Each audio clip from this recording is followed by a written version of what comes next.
Selamat datang di video pembelajaran mengenai berita tulang punggung jurnalisme radio bersama saya Nitalia Genti Kirana. Di sini saya akan menjelaskan mengenai ciri-ciri berita radio. Yang pertama ada proximity. Proximity itu yaitu kedekatan adalah sebuah faktor yang sangat penting. Pertanyaannya adalah sejauh mana berita itu bermakna bagi pendengar. Boyd menyatakannya dengan baik, yaitu huge problems for them are less important than small problem for us. Berkonsentrasilah pada berita kecil, lokal, dan penting bagi pendengar. Yang kedua ada relevance. Kedekatan dan relevansi itu satu paket yang tidak relevan dengan pendengar. Tidak akan banyak berpengaruh dalam kehidupan mereka, maka tidak penting bagi mereka.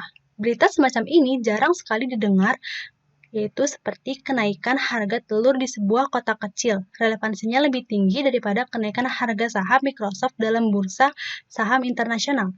Berita kenaikan telur itu mestinya lebih didahulukan daripada berita mengenai kenaikan saham. Lalu yang ketiga ada immediacy. News is only news while it is news. Tidak ada gunanya menyajikan berita basi, karena nyawa berita yang menyebabkan dirinya lebih unggul dibandingkan media komunikasi massa lainnya adalah sebuah faktor kesegeraan. Perlu diingat, ukuran basi di radio sangat cepat. Hitungannya bisa jam, bukan sebuah harian. Untuk menyiasati berita yang dibuang sayang padahal sudah basi, maka lazimnya isu yang sama ditampilkan kembali dengan sudut pandang yang lebih baru dan fresh, atau diolah menjadi sebuah soft news. Lalu yang keempat ada interest. Disesuaikan dengan kepentingan pendengar. Lagi-lagi masih terpaket dengan proximity dan relevance.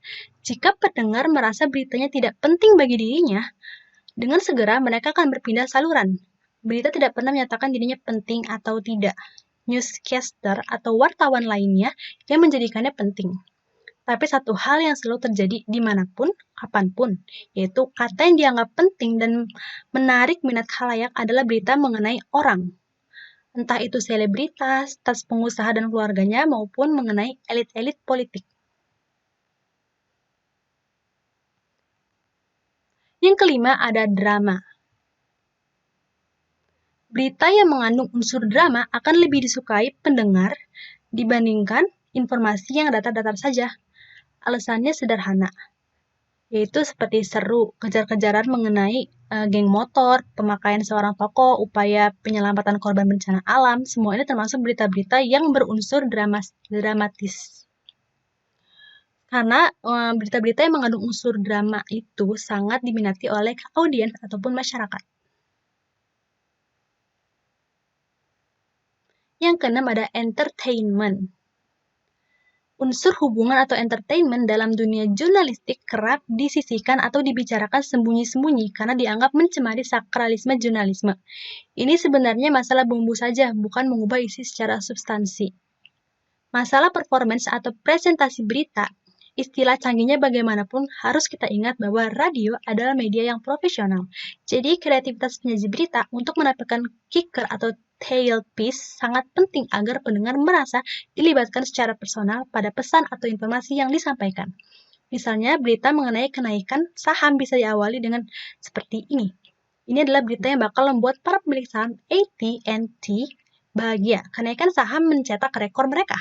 Satu hal yang perlu dicermati, penggunaan unsur entertainment harus hati-hati. Jangan sampai berlebih karena bisa menurunkan nilai beritanya atau lebih gawat lagi yaitu merusak image radionya. Sekian penjelasan dari saya. Kalau misalnya ada kekurangan, mohon dimaafkan. Terima kasih yang sudah menyaksikan dan sampai jumpa.